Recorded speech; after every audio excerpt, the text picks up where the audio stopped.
And here we are at the end. Last year when I made that Boom Boonger unscripted review thing, I was not expecting to be saying this 1 year on, but this is it. The last Super Sentai. Not ever, I don't think. I hope not. But for a while. For probably a long while. So, did it go out with a bang or not? That's what we're going to discuss here. And I have a lot of thoughts about this show. It's definitely been very polarizing. A lot of people love it, a lot of people hate it. I find myself somewhere in the middle. I want to talk about a lot of things with this show, about what it did right, what it did wrong, and I also want to kind of get into whether it works as the last Super Sentai. And there's a lot of problems here, and we're gonna get to all of them. But I am the type of person who tries to find the good in any piece of media, and this is no exception. I am going to be getting into all the flaws. I acknowledge them, and I really am disappointed by a lot of them. But I'm going to try and be focusing on the good aspects. Hope I can shed some light on the stuff that this show actually did do well, because there is a lot that it does well. And there's also a couple of big things that it does wrong, which, yeah, we're going to talk about. But, yeah, let's just get to it.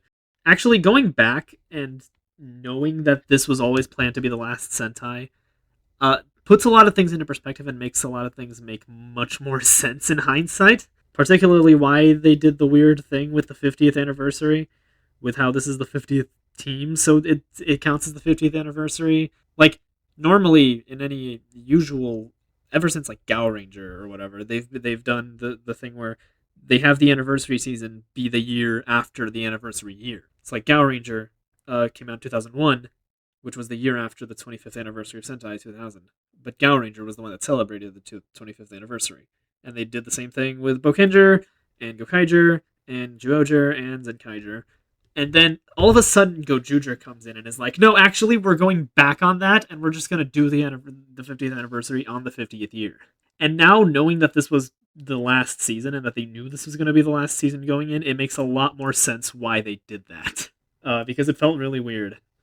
Even before the show came out, I always kind of knew, like, I didn't expect, and nobody did, that this would be the final Sentai. But I did kind of expect for this to be the end of an era. I thought, like, yeah, Gojuger is going to be the last of what we know currently as Sentai, and after that, there's going to be some kind of a major shakeup. And hey, you can't get much more of a major shakeup than it straight up getting canceled and replaced by something else. But yeah, it makes a lot more sense once you realize this was always planned to be the last Sentai, why they did a lot of the things the way they did. Still, I'm kind of just rambling, just like last time. I don't really have any. I don't have any notes that I wrote out for myself. I don't have anything. I'm literally just talking completely off the cuff. There's a lot of dead air that I'm going to be editing out of the video where I'm just not saying anything. So, because I'm thinking. So I guess we're just going to talk about it. Talk about the opening, characters, suits, story overall, everything. Because I do have. I'm just going to be sharing my thoughts as I go along because that's just the way that I know how to do this. So, the opening. I do like the opening a lot, actually, and the ending themes. I remember when they first revealed the opening, they played it, like, live at that year's Super Sentai Spirits. And I remember not liking the live version. I thought it was kind of bad. But I did like the version of the opening that they played during the trailer, which was the actual version. So I was like, alright, holding my breath, waiting. But yeah, actually watching the show and hearing the opening so many times, I like it a lot. It's very energetic. It's very fun. I like the vibes. It really felt grand, actually, which in a way that, unfortunately, I'm just going to go ahead and say it. I don't think this show is nearly as good as the last few that we've been getting. And as the last Super Sentai, it is easy to be a little disappointed that this was the final one, if only because it wasn't quite the bang that we were expecting. But I'm still going to try to be as positive as I can throughout this video, because there is a lot of good here. The ending theme is really good. I like, I don't know, I like how mellow it is. I like the singer. It's a vibe. I really appreciate it. And it was always catchy at the end of every episode. It kind of reminded me of the Dawn Brothers one with the way they did it, where they would play it at the end of the episode and then it would go right into the episode preview. The suits are really good. I really enjoy the Gojuger suits. They look awesome. Even now, I mean, I always kind of liked these suits, even back when they were revealed, but I like them even more now after seeing them in the show in motion for so long. I think Kumare's suit is also very good. I think it matches with the rest of them pretty well. while still contrasting like a good Sixth Ranger should. I love the gold accents. I love the circles that they have on the chests. I think those look really nice. And I love the helmets with the animal insignias and everything. If there's one thing this show I think does really well, and that pretty much the thing that carries this show for me is the cast. These characters are very good, despite some problems that we'll get into. I do quite like this cast. I think they're all good. Some of them better than others, some of them worse than others. But overall, I think we got a solid roster of characters here. So starting with Hoeru Tono, Goju Wolf. He's unfortunately probably the weakest of this cast for me, aside from maybe Kumare.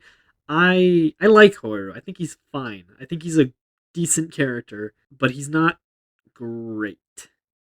Or at least he doesn't. He's almost great. I think he. The thing is, everything about this show, and I think Horu kind of encapsulates all of that. Everything about this show for me is kind of frustrating because I can see it. I can see how this could have been amazing, but it kind of settled for just okay. And that's kind of a thing that this whole show has. I think Horu really embodies that because I really like the idea of his character, and I do like him in the final stretch of episodes. I really like the whole idea that he doesn't have a wish, he doesn't have anything that he particularly wants. He's just coasting through life, and he really embodies the themes of this show, which is mostly that like you don't need to win this grand ring battle just to grant your wish, or you can find your wishes along the way. There's nothing wrong with not having everything set from the beginning. You can figure stuff out along the way, and that's ultimately the final message of the show, really, because every character gets their wish one way or another, despite the fact that only Horu is the one who technically wins the ring battle. Everybody gets their wish, and Horu's wish ultimately turns out to be to just have everything the way it was, and that he doesn't actually need any grand thing. He just wants to live his life, hang out with his friends, have the occasional ranger battle, and enjoy himself. And I like that. I do like that. My problem with Hoiru is no shade to his actor, but I don't really like his performance. I think, especially in the early episodes, he does get better. In the early episodes, I thought he was terrible. I'm sorry. I thought he was very monotone in his delivery, which doesn't really suit a character like this where he's supposed to be super aggressive. And he did get better, and he has his genuine moments, but I feel like anytime the show needed him to show like really heavy emotions, especially in the finale, this was very noticeable. The actor kind of just didn't go all out the way I would have liked, and it ultimately kind of undersold the moment, and it made me it kind of broke my immersion, and I was like, okay, this is weak. And I also do think that Hoiru as a character, despite being pretty great in concept and having some genuinely good moments, was ultimately just a bit too flat and not as interesting as previous Reds have been. Like putting him up against the likes of Don Momotaro and Gira, and even Taya from the previous season. I thought all of them were, for starters, much more charismatic than Hoiru and much better performed, but also just generally more interesting characters. Even Taya, who doesn't have as much plot relevance in his own season as Hoiru does, I still thought there was like a more interesting depth to Taya. Hoiru, everything was like very surface level. Like you watch episode 1, you kind of immediately know everything Horu is all about and what he's going to continue to be throughout the rest of the show. I don't know if that makes any sense, but like I feel like every single time Horu did anything, I was like, yep, that's Horu. Still doing what he does. And like he was consistently characterized, and it was good. He was good. But he didn't really change that much aside from getting his wish and learning to have friends, I guess. But that wasn't I guess he just didn't leave as much of an impression on me as a lot of previous Reiwa era Reds have, and it's a shame. I don't know. I think he was the least. He was kind of my least favorite character because of that. I mostly liked his story with Kuon, actually, with his brother and everything. Although there's a lot to say about that as well. We'll get to it. Let's just go one by one with the rest of the characters. So Rikuo Byakuya, or Byakuya Rikuo. I really liked him.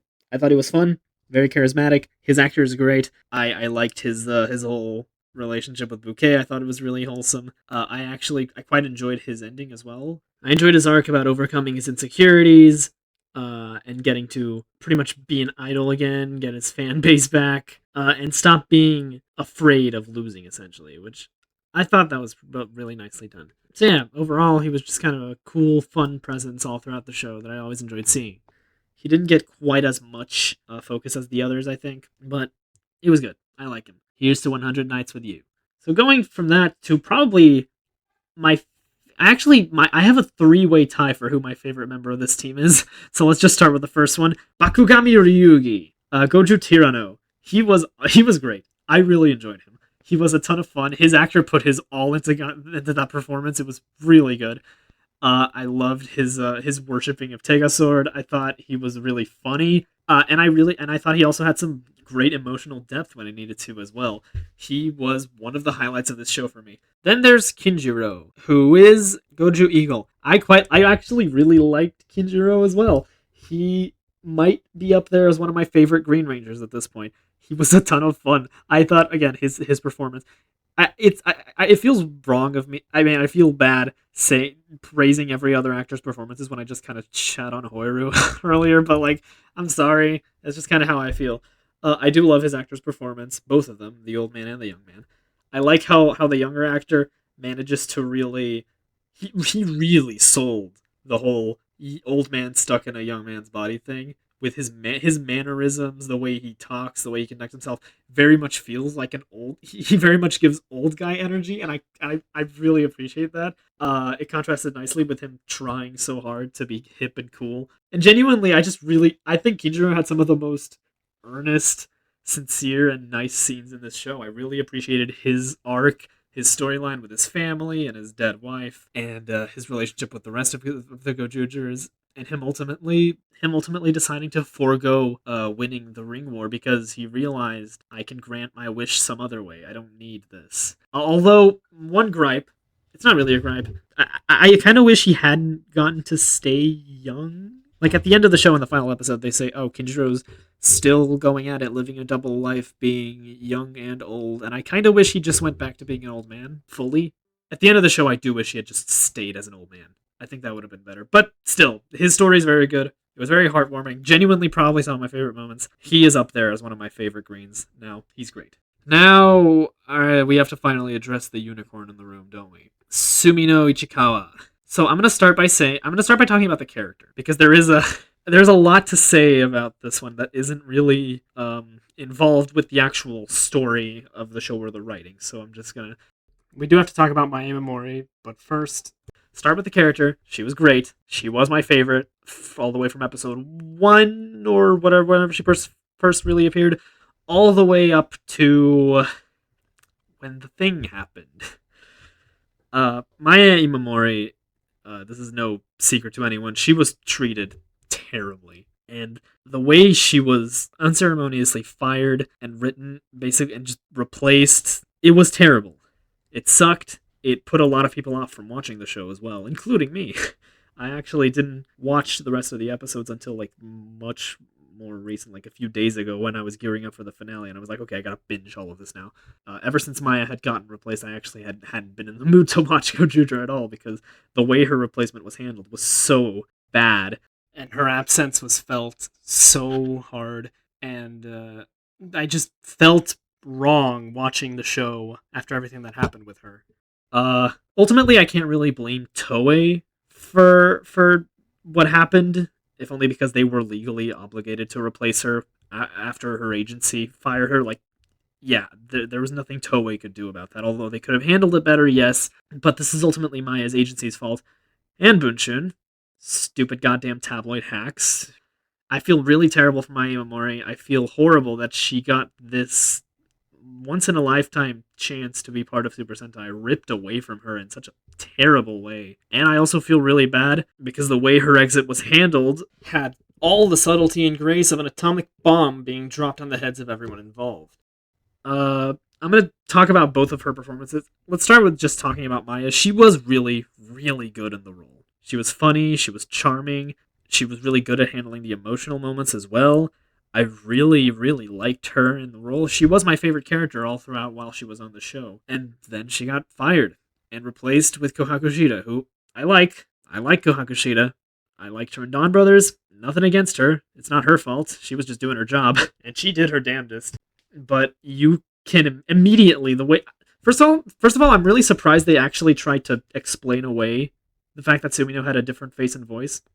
They actually, like, in episode 40, they had the whole bit at the beginning where Sumino was like, I went on an undercover mission and I asked Tegasort to change my appearance and voice for that.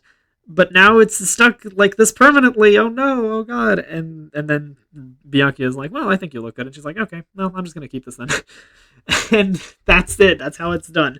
It was really slapdash, but also, I mean, whatever. But anyway, what I was going to say is, as much as I like Kohakushita, you can tell this role was not meant for her. Not only, I think her performance is fine, but it's not nearly as good as what Maya was doing. And like the moment she comes on the show, I could feel something forced about her performance. Like she was trying to replicate Maya's energy, but it just felt fake. Like it just didn't feel like the same character. It didn't feel like Sumino. And it's also, frankly, not nearly as good of a performance as Kohaku herself had delivered previously in Dawn Brothers. But it's not her fault, because the way they implement Sumino into the rest of the episodes, because they had everything filmed. Pretty much, most of it. Right, so Maya Imamori had already filmed at least all the way up until episode 47, I think, is what was said. And then she got fired, and they had to not only film the rest of the remaining 2 episodes with Kohakushita, but they also had to re-film a lot of stuff with her that was already shot with Maya. And the result is that a lot of the time, post episode 40, they'll like cut around scenes that had Maya Imamori in it. They'll crop them to leave her out of the shot, and then they'll just either they'll superimpose a very, very obviously green screened Kohakushita onto where Sumino was supposed to be, or they'll just straight up like do a shot reverse shot. Like it's difficult to explain because I'm not really a filming guy. I'm not exactly good with the terminology, but like you can tell when it's so immersion breaking. You can immediately tell when they switch from like footage that was already filmed to new footage filmed with Kohakushita. And for starters, the fact, I mean, they did a terrible job green screening her in. It's so noticeable and it's so obvious. And then there's just the fact that I'm thinking of like a specific example. In there's the scene where Sumino and I forget who it was, the other character, they were like, I think it was Byakuya. They were both like they found like an unconscious no one or some such, and like they were both hovering over it, and there was supposed, it's very obvious that they had filmed a shot with her and Riko together, but instead what they did was they cropped Maya out of the shot. They had just Riko, and then they just made a new shot with Kohakushita, which doesn't even look like it takes place in the same goddamn filming location, because it probably didn't. And it's so obvious, and it's so slapdash, and it completely, for me, it kind of tanked the entire character. Thankfully, the majority of Sumino's story arc was done by the time Maya got kicked out. So, like, her character is still complete. We didn't lose much in terms of story, although aside from, like, one thing, which I'm pretty sure episode 38, which was supposed to be her big episode where she has, like, a huge battle, and then she uses the power-up, which we know this was supposed to be episode 38 because we got the preview leaked. But, instead, that episode was replaced with just a clip show of all the Universe Warriors, which, to be fair, was a fun episode, but also, yeah. Another thing is, it was extremely weird, and I think the thing that really put me off from watching the rest of Gozyuger after episode 37 was the fact that, like, once Maya got replaced and they hadn't cast Kohakushita yet, they had to, like, edit the few episodes before Kohaku came in to just remove Sumino. And so it's not even just the matter of like, oh, they recast her, but they had to edit Kohaku in and it looks really bad. No, they just straight up removed Sumino, like the friggin' Stalin removing people from pictures. And it's so insane watching episode 37, which is a fashion themed episode, by the way, where the characters all have to like put on different clothes and try out different styles and win a fashion battle, which would have been exactly up Sumino's alley as a character. So seeing her just not there, and then like the team transforms and suddenly, oh, there she is in suit, dubbed over by someone else. Like God, it was so annoying. Yeah, I mean, I can't say much about the Sumino, the My Mori drama that hasn't been said yet. Keza Henshin made a really good video about that. If you're interested, go watch it. It's genuinely really heartfelt and powerful. Tons of other people have made videos about this. Everyone has talked about it. Everyone has said everything that there is to say. But that's what I'll say on the matter. It's a shame. It's really a shame that the things turned out the way it did because it tainted the rest of the show. Undoubtedly, it tainted the rest of the show and it tainted the conversation around the rest of the show. I feel like I started seeing a lot more negativity surrounding Gojuger after the whole Mae Mori thing. And that's not surprising, and I'm not blaming anybody for feeling that way. But it's a shame how this all turned out and how the last Super Sentai got kind of handicapped by this. I always actually fun, well, not so fun, but also kind of fun thing.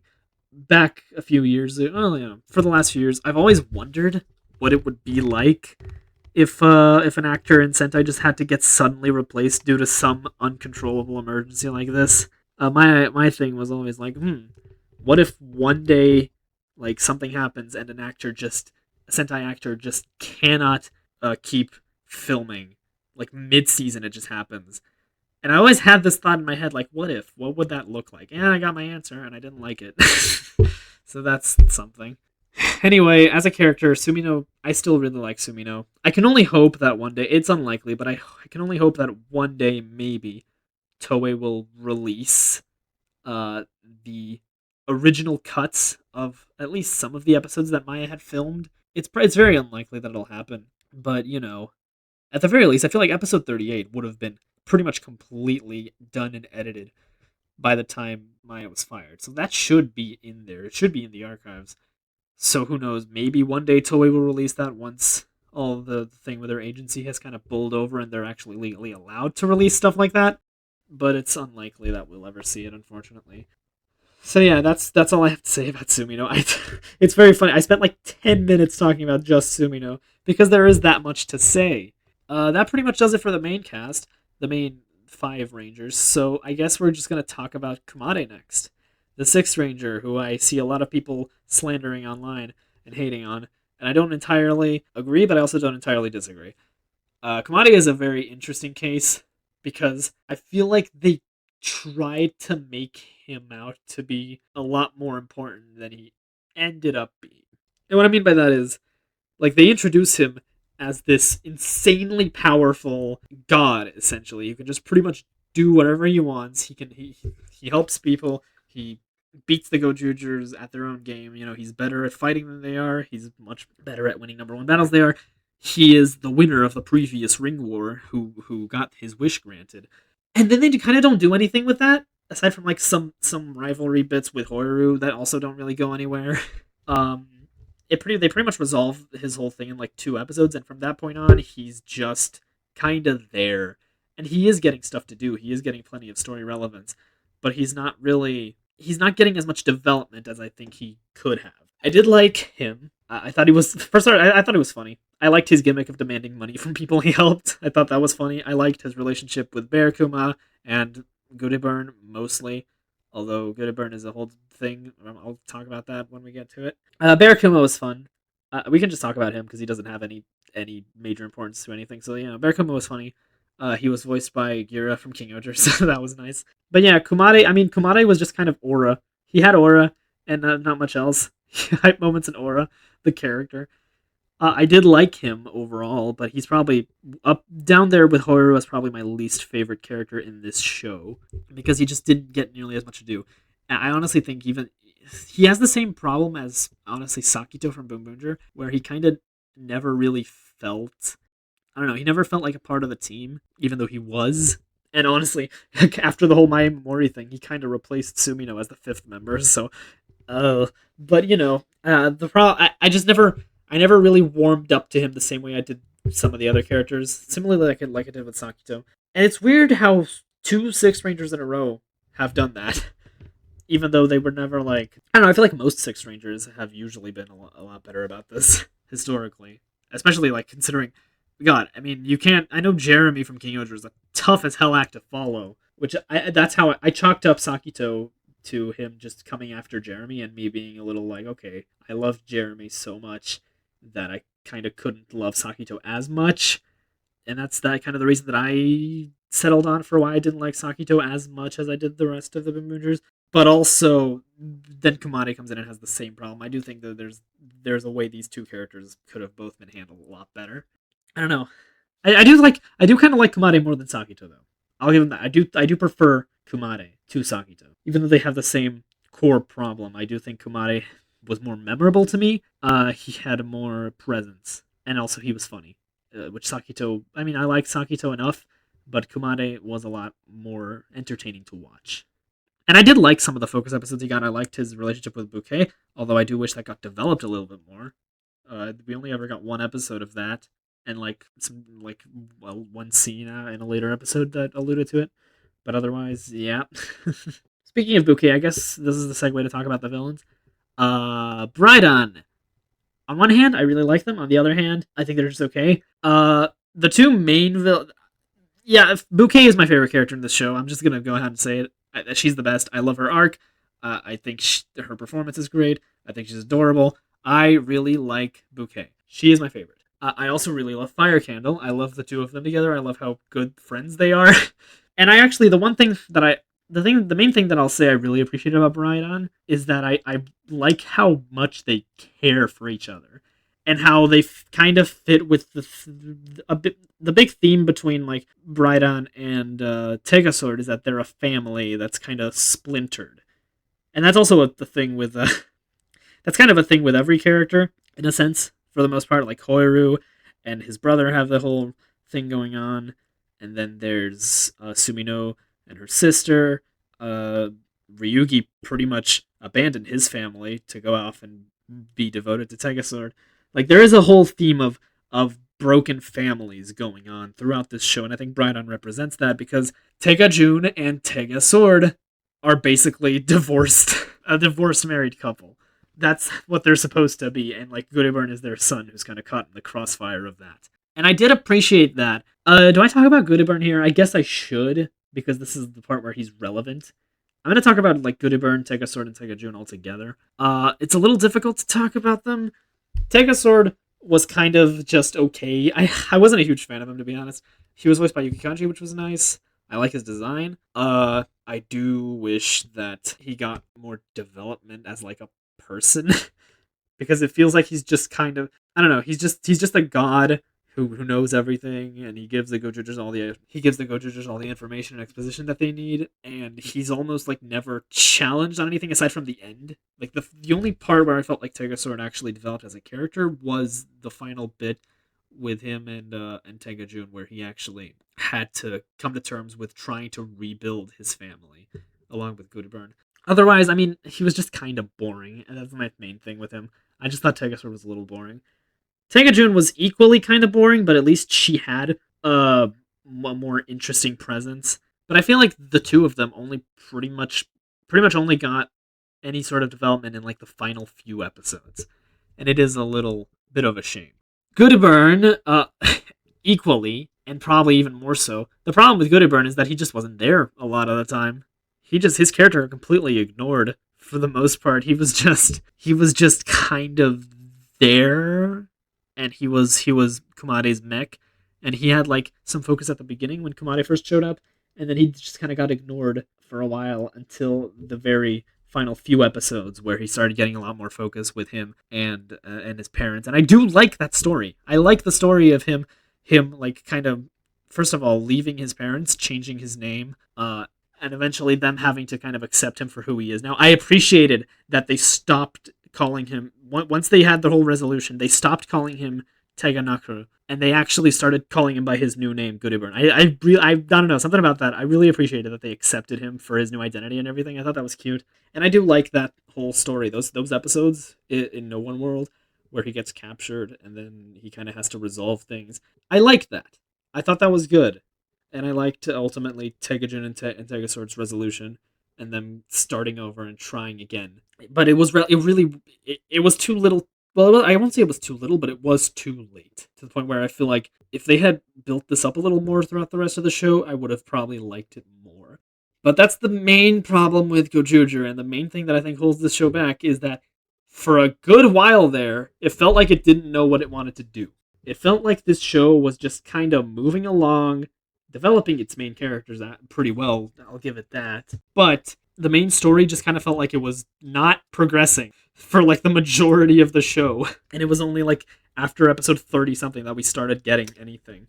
The final villain that we have to talk about, and the final part of this character analysis bit, is Kuon. Oh boy, I don't know how I feel about Kuon still. I like him, but also I really don't, but also it's complicated. On one hand, I do enjoy his rivalry with Hoiru. I like the way he comes in and immediately kicks Hoiru's ass and then reveals, like, hey, I'm your brother, by the way. I thought that was really well done. I'm not entirely convinced of his redemption arc at the end, though. Again, if it had been built up to more, if the show had done more with that before, maybe I would have preferred it. But it felt like, I don't know. It felt like at some point Kuon was just kind of too much of an asshole to Hoiru to really justify the way it ended. However, I'll say this: I do think it would have. I do think his arc was ultimately pretty good, but they should have stopped it at some point, and I'll get to that in a little bit. So ultimately, his motives were that he was really mad at Hoiru for getting him sent to No One World, or for like because he followed Hoiru into No One World, and they all got trapped there, and ultimately Hoiru was the only one who was able to leave. And like his family left, but they forgot about him. And then Kuon, or Hisamitsu as he was called before, made a deal with Tegajun to pretty much become one of Brydon and also ultimately like fuse with her. And that's pretty much what's driving Kuon. It's this like very petty revenge against Hoiru, which does get resolved at the end in a very good way. I really like the final battle between Hoiru and Kuon. I like that final battle. I like the fact that they just kind of go at it and they beat each other up and they tire each other out, and then they both just kind of fall exhausted on the floor. And then they finally have the conversation that they should have had ages ago. Like, why the hell are we doing this? What is this? What is happening? I liked that. I thought that was a nice way to do it. I thought that was cool. And then he dies. And then Kuon dies. But then not really. Because he gets, like, Tegasword grants Hoiru his little Christmas gift, which is, oh, I saved your brother, but he's, like, stuck inside this sword now, and he's a talking sword now, like Saba.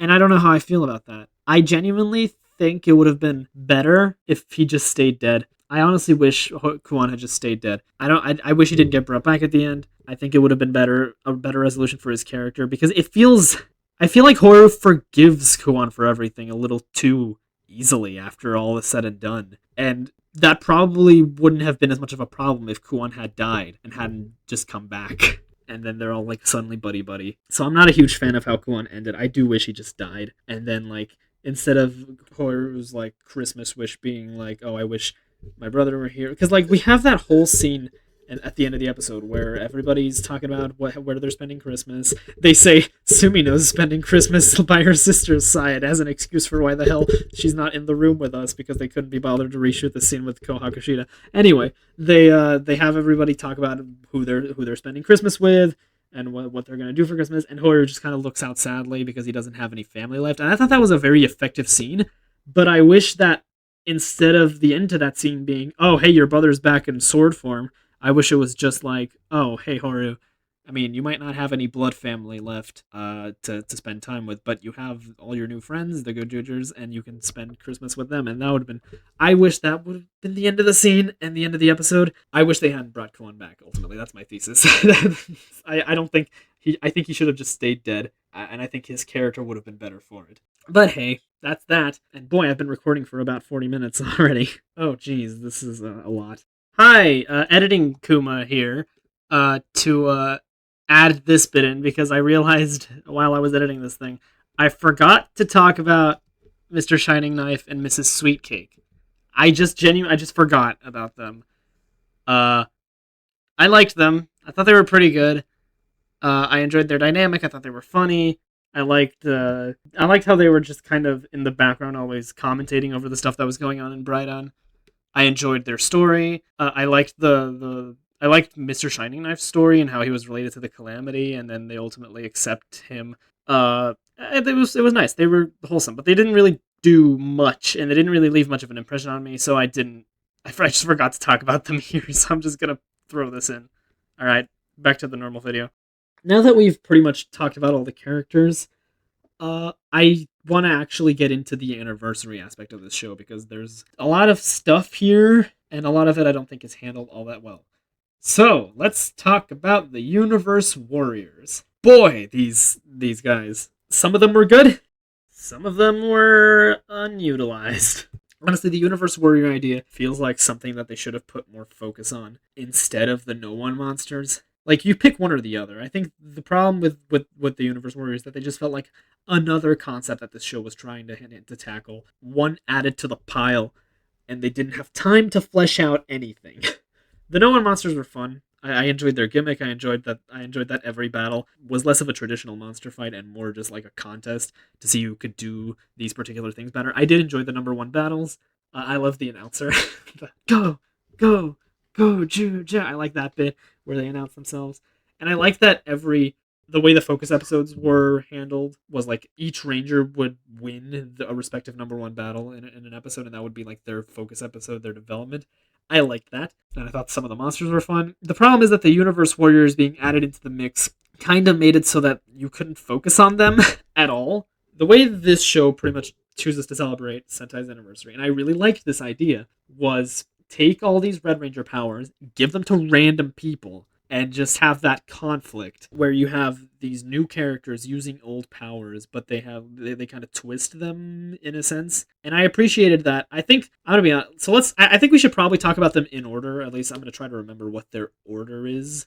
Starting with Natsume, the first Universe Warrior that we meet in episode 1, who is played by Haruhi Uchi, who set up all the false expectations that we could have possibly needed.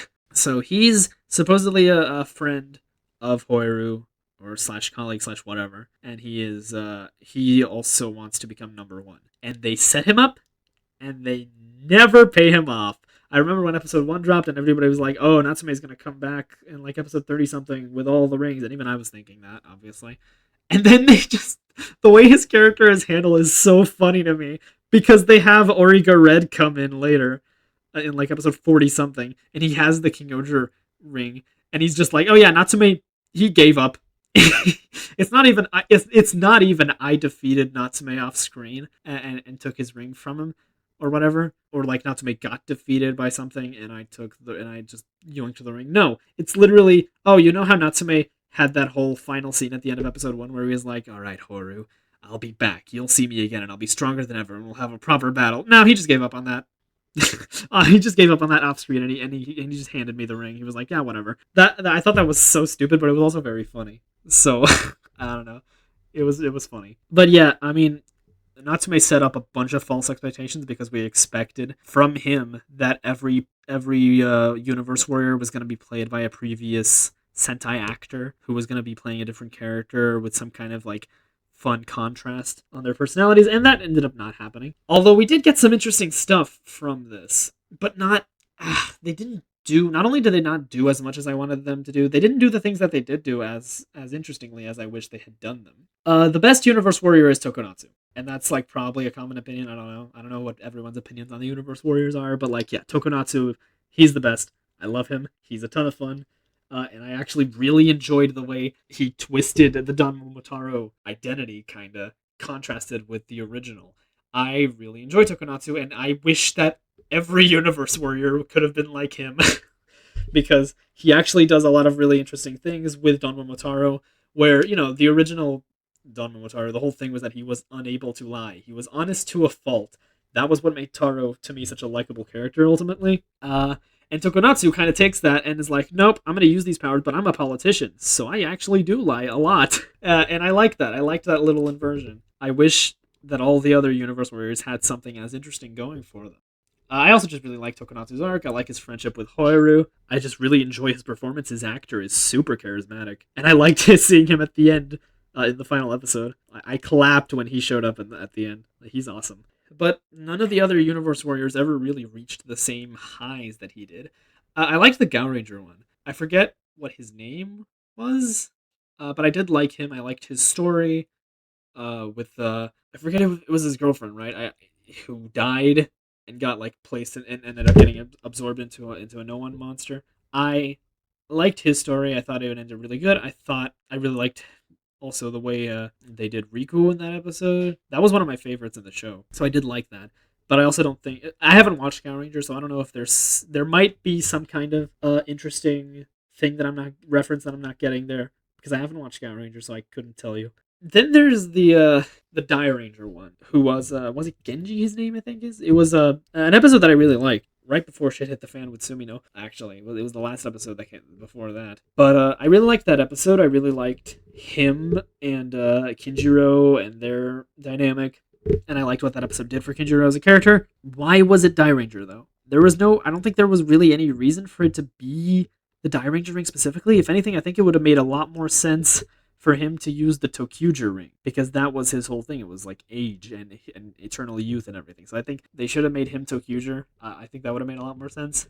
Then there's Ray, aka Rikuo's old mentor, who ended up getting jealous of Rikuo's success and ultimately ended up becoming evil, kidnapping Oto, and that's the thing that ties Rikuo and Sumino together. I think his whole story was really poorly handled. I'm sorry. I was not a fan. I liked the development for Rikuo that came from that, and I liked the development for Sumino that came from that. I didn't like him, though. I thought he sucked. He was just kind of bad. I did enjoy the fight scene with him where he used the Magic Ranger ring and then the Zenkaiser ring, and then he shifted into Zenkaiser Black. I thought that was really cool. And I liked his dynamic with Rikuo because it was very chilling and very like emotionally manipulative. And every time they were on screen together, I was like, ooh, that's a lot. But I just think his ending sucked. But I just think he didn't have any presence really, and I don't know. I just can't tell you. His story left really nothing. I wasn't a huge fan of how it ended, aside from like the fight scene itself. I do like. I mean, I like that they made up, right? He and Rikuo made up. I thought that was pretty good. But I feel like again, they kind of just similarly to Kuon. I feel like they just brushed under the fact that this guy kidnapped a girl when she was a kid and like used her for really nefarious purposes to test out rings and stuff. And he had that ring that was able to like absorb people and take their rings from them, and like they never did anything with that. That just kind of got shoved under the rug once the whole thing with him ended. I thought Ray was just a really like so yeah, I wasn't a huge fan of that. What else? Who else am I missing? We got other universe. Oh yeah, we have the a couple of universe warriors that didn't like last very long, like the Kijino one, the Go Busters one, who was played by the actor who played Kijino in Dawn Brothers. I like that actor a lot. I thought he was fun, but he only lasted like 2 seconds and then he gets destroyed by. There was also the Lupat one, which I did like that episode. But again, it was just kind of a one-off thing. It didn't have any major importance on the plot or the characters. It was kind of cool, but it wasn't anything too interesting. And then there was the Deca Red one, who was basically what it was like Mr. What was his name? God, Mr. Koyo-san. Yes, he was basically like a mentor to Hoyoru and Hisamitsu in No One World, and he was trying to like bring Kuon back, get him to see the light, and then he gets his ring taken and he never shows up again. And I thought that was really weird. Like they didn't even bring him back for the final confrontation between Hoyoru and Kuon, where Kuon like sacrifices himself and everything. How come they didn't bring him back for that? How come he wasn't at least there to see that? I feel like they just had this character for one episode and they never brought him back, even though I feel like they very much should have. So yeah, that felt weird. And really, like a lot of the Universe Warriors, I hate the way so many of the Universe Warriors that I wanted to see got like off screened and we never got to see them. Like, are you kidding me? Did we really not even get to see Aka Ranger actually be a Universe Warrior? I mean, character stuff like Tokyo Ichigo and freaking like I don't know, Boken Red and stuff. Why didn't we get to see them be Universe Warriors? We did get the Car Ranger one. I just remembered. Ryugi's maid, who I did like her episode. I thought she was fine, but nothing too notable. I did like how he gave us some background on Ryugi though, and why he does what he does, and why he left his family. Sure, that was fine. That was pretty good. But yeah, like so many Rangers didn't get any representation as Universe Warriors, and it's kind of annoying. Oto was really good. I liked Oto. I actually really liked. Okay, if there's one thing I'll say, they did the Shinkenger ring justice. They did Shinkenger justice. I liked Oto, and I loved seeing Fire Candle use it as well. I thought Fire Candle was a ton of fun when he got the Shinkenger ring and just started going ham with it, and he used the Super Shinken Red mode. Yes, that was awesome. The Aqua Ranger ring. They had something interesting going with it, but I don't like how they kind of just dealt with it off screen. Like they had the Aqua Ranger ring was in the hands of this Toei producer, which was cool. I liked the episodes with the Toei producer. I like they actually brought Toei in for some reason. That was funny. But like, I don't know. I feel like they didn't give the Aqua Ranger ring nearly as much gravitas as it should have had, considering it's Aka Ranger. It's the first one in the 50th anniversary. They didn't really do much with the first Red Ranger, especially considering like I remember getting to the end of that episode and being like, oh, okay, so that's it. That's it for the Aka Ranger ring. We just dealt with that. I'm glad he got to at least transform in the final episode, and it was only in the finale that he got to actually transform and use the Aka Ranger ring. We never got to see. We never got to like use it aside from like the one time where I think somebody on the Gojuger's team used it to transform. But yeah, it felt like they didn't really do anything interesting with the idea of an Aqua Ranger Universe Warrior. I think they should have, as much as I liked the No One monsters, they could have either completely gotten rid of the No One monsters and had every episode be a battle against a Universe Warrior, or they could have spaced this out a lot better and had less No One monsters and just have more episodes dedicated to Universe Warriors. I think that would have been a lot better, and it would have left a lot of people more satisfied than what they did. Because ultimately, I think the Universe Warrior idea is very interesting and something that I actually thought about before Gojuger. I remember before Gojuger came out, I had a story idea in my head of like, ooh, what if we had a Sentai or a Sentai-esque show where the powers of past Sentai just kind of fall to Earth and a bunch of random people just get them and start using them. I thought that was really interesting, and I was really excited when it was revealed that Gojuger was kind of doing that, and they just kind of didn't do enough with it.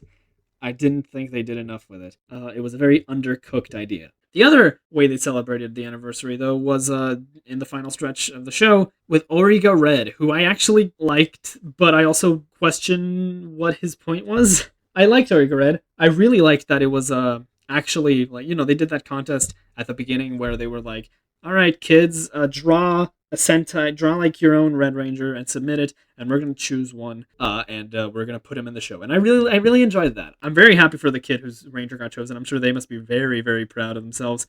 But ultimately, I feel like there was kind of no reason for Origa Red to show up aside from hammering in the other theme of Gojuger, which is the fact that they don't feel like a proper Sentai. Which, let's talk about how that idea was handled throughout the show, because it is interesting. We had the Jew Ranger Universe Warrior near the beginning, who was like a Super Sentai fan, and he had the Jew Ranger powers. He was able to summon Daijujin, and he was like, "I'm gonna teach you guys how to be an actual Sentai." And then he kind of did. They had that whole episode, and then he gets shot and has his ring stolen by Kuon, and then he never shows up again. He just never appears again after that. And then Origa Red kind of comes in and tries to do the exact same arc over again, except instead of trying to teach them how to be a proper Sentai, he tries to teach Horu how to be a proper Red. And the whole moral of that episode is Horu being like, we're not exactly a normal Sentai, but that doesn't mean we're not a proper Sentai. That doesn't mean I'm not worthy of being the title of a Red Ranger. And I do like how they did that and how they contrasted it with Sasuke from Kaku Ranger showing up. And full disclosure, I haven't seen Kaku Ranger, but a very important point that I do know about Kaku Ranger is that Sasuke was not the leader. The Red in Kaku Ranger was not the leader, which mirrors very nicely with how Origa Red's whole thing is like he's trying to teach Horu how to be a leader because the Red has to be the leader. And then Sasuke's like, no, actually, the Red doesn't always have to be the leader. I wasn't. And I liked that. I think it would have been more powerful if I had actually seen Kaku Ranger, because they do. I think they do a lot of callbacks to Kaku Ranger with him. Although I found it very interesting how he just kind of showed up. Like, he's the only Universe Warrior who isn't played by a different actor or isn't like a different character. No, it's just him. It's just Ninja Red. He just came back and showed up here as a Universe Warrior for some reason. I also have my own little personal headcanon for Origa Red, which is that his Sentai was supposed to be the next Sentai after Boom Boomger, but then the Calamity happened and the Gojujers came in, and that was why he got kind of relegated. That's just a fun little theory I came up with. It doesn't really matter in the grand scheme of things. Speaking of the Calamity, boy, that was a whole lot of nothing, wasn't it? I think the Calamity kind of only existed to be the final boss and didn't really have any other stake in the story. It's a shame because like the Calamity gets pretty much we get introduced to the idea of the calamity in like the first episode and in the first like preview that we got, and then that's it for the entire show. They pretty much get no mention for like the majority of the show until like the final like 10 episodes, where we start being like, oh, the calamity, ooh, and then they show up and it's like, oh man. And I mean, I did enjoy the actual, what was his name, Lex. I enjoyed him, even though he was not at all an interesting character. He was just kind of like, I liked his personality, I liked his vibes, I liked his voice, I liked how he was just kind of, I liked what he represented, how he was just kind of this embodiment of probability, which is what the way they explain it in the show, where he's like, the world has to have a balance between good stuff and bad stuff. I represent the bad stuff, and he doesn't like make bad things happen. Well, no, he doesn't really do anything. He just kind of, him being there increases the chances of bad stuff happening. So like I like the way they demonstrate this, where like he shows up, he starts talking to Kumade, they go outside, they see that boat in the distance, and the boat explodes. And Kumade is like, what the hell did you do? And he's basically like, I didn't do that. That I just increased the chances of that happening. Like that's, I appreciate that. I wish they'd actually developed that more, because that would have been really interesting. But again, I feel like in a different show, I feel like a lot of these ideas could have been handled a lot better if they were all in different shows. I don't think the problem is that Gozyuger tried to do all of them, and it kind of ended up undercooking all of them. That's why I said this show is carried by its cast, because I really like the development of the characters in this show. Everything else kind of feels underwhelming and underdone. And it's similarly to how Dawn Brothers was carried by its cast, but which funny, that's the other Inoue show. But at least with Dawn Brothers, the story was like, it kind of felt like it was aware of its own nonsense. In Dawn Brothers, it felt like the story was aware of what it was and how it wasn't really anything, and how it was just a vessel for the character development. And that, I think Dawn Brothers was all the better for that. But in this show, it felt like they were trying to tell a serious story, but they just kind of fumbled. That's the impression I get. Speaking of which, I do think the whole angle of the Gozyugers aren't a proper Sentai and they need to learn to be a proper Sentai would have been a lot better if it hadn't just been done in Dawn Brothers like a few years ago. I did like the finale, and I'll talk about the finale in more detail later. But I did like the way that the Gozyugers pretty much throughout the entire show are at odds with each other a little bit, and then only in the end do they become a team. I liked that, but that's just Dawn Brothers again. We did that. We already had that in the other the show made by the other Inoue, like in 2022. Dawn Brothers had that. And I think Dawn Brothers kind of did it better. It didn't put as much focus on it. Dawn Brothers didn't put as much focus on it, but I think it did ultimately do a better job of it. And Gozyuger was trying to put focus on that. And I did like it, because, especially for the last Sentai, I do think the idea of the final Super Sentai being this group of misfits who don't really feel like a Sentai, a proper Sentai, until the end, I like that. But I think it was done, like, it just kind of feels like it's retreading ground from Dawn Brothers. I guess we can go ahead and talk about the finale at this point. I enjoyed the finale. I don't know if that's a hot take or not. I don't know. I haven't heard any opinions on the finale yet. I made sure that if I was going to do this review, I had to have my mind completely free of any other people's opinions. I didn't watch any reviews. I didn't see anyone else's thoughts on Reddit or anything. I didn't see anybody else's thoughts on the finale. I'm just going off of my own impressions. I thought the finale was fine. It wasn't. I think it would have been. I think the finale could have been great, but for that, it needed the rest of the show to be great, and it just wasn't. I think the rest of the show was also just fine, which ultimately led to a just fine finale. I do think this finale had all the ingredients to be truly something special, but it didn't quite stick the landing. I like the episodes leading up to the finale. I really liked episode 48, the one right before, and the way the calamity just kind of Thanos snaps everybody. It kind of reminiscent of Gozyuger, but also it's a lot more thematically appropriate here, because, oh my god, that scene, genuinely probably the best scene in the entire show. I'll give him that. Like, Horu winning the ring war because everybody else died. and him just being like, oh god, why? and the narration, the announcer coming in like, winner, Tono Horu, and you cut to him and he's just on the floor crying. That shit was haunting. That was an amazing scene. I loved that. And I did really also like the resolution, which I saw coming from a mile away, but that doesn't mean but that doesn't mean it wasn't done well. I liked the resolution that ultimately Horu found his wish. He's been looking for a wish this entire show, and he finally found his wish. And his wish is to just bring everything back and bring back all the friends that he's made along the way throughout this show. I like that was his wish. It was appropriate for his character. Was it predictable? Yes. Did I see it coming like ages before? Yes, but it worked. And I did like the final scenes where we get to see all the other characters. Although ultimately, Sumino's problems did kind of affect this finale as well, because in a really frustrating turn of events, the final roll call was supposed to be like the biggest moment for every Sentai finale, kinda got shot in the foot a little bit by the whole Mae Momori situation, because they couldn't film it properly with all the actors there. So they have Sumino show up, transform early, and then they do the helmetless roll call where, like, the other Gojooters walk up with their suits on except for their helmets, and then Sumino just joins them even though she already has the full helmet, and then they cut away to do the roll call with each of the individual like green screen bits, and then suddenly they have Kohaku Shida. I am glad they actually got Kohaku Shida there to film that, though. I was honestly kind of worried that they would just do the full thing with her already in suit and wouldn't allow her to at least get a helmetless roll call. I'm glad they at least did film that with Kohaku Shida. But still, it immediately like reminded me of of everything. Like the final roll call kind of took me out of the show in a way that it probably shouldn't have. But yeah, I guess that kind of concludes my thoughts on Gozyuger. I don't really know what else I have to say here. I will miss Super Sentai. I think at this point I'm just going to start talking about Super Sentai as a whole, because this is the final season, and despite any problems that it may have had, I'll still miss this franchise, and I'll miss Gozyuger as well. I guess I'm just gonna talk about Super Sentai as a whole at this point. Now that we're at the end, I haven't been a part of the Super Sentai fan base nearly as long as a lot of you people have. I've only been here for like 6 years. I guess 7 if you count 2019.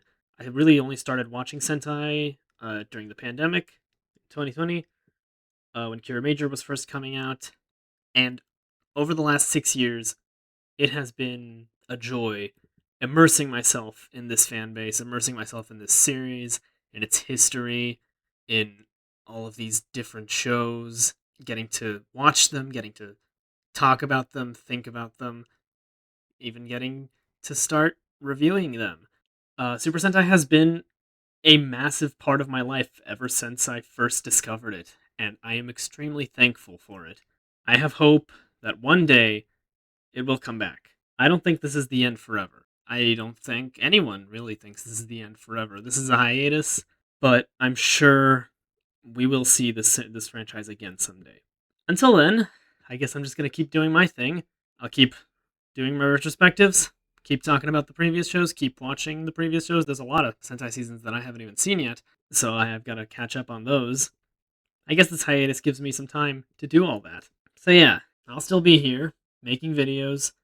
And hey, we still have one more thing to look forward to. The Gojoojur Bunbunjur team up is going to be the last proper Super Sentai production to release. And until Super Sentai comes back, I'll be waiting. And when it does, I will celebrate.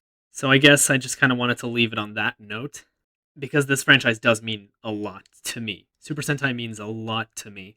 It's been there for me during good times, bad times, all the times, and I will always be thankful for it and the impact that it's had on me as a person and on my life a little bit. So yeah, goodbye, Super Sentai, and I will see you someday.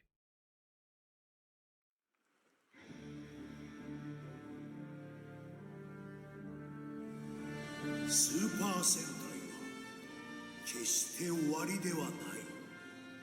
世界に危機が迫るとき、彼らは必ず駆けつけ、その姿を再び表してくれるだろう。そしてまた新たな勇気と希望を与えてくれるに違いない。それが我らと共に時代を駆け抜け、我らが心より愛したヒーロー、スーパー戦隊だ。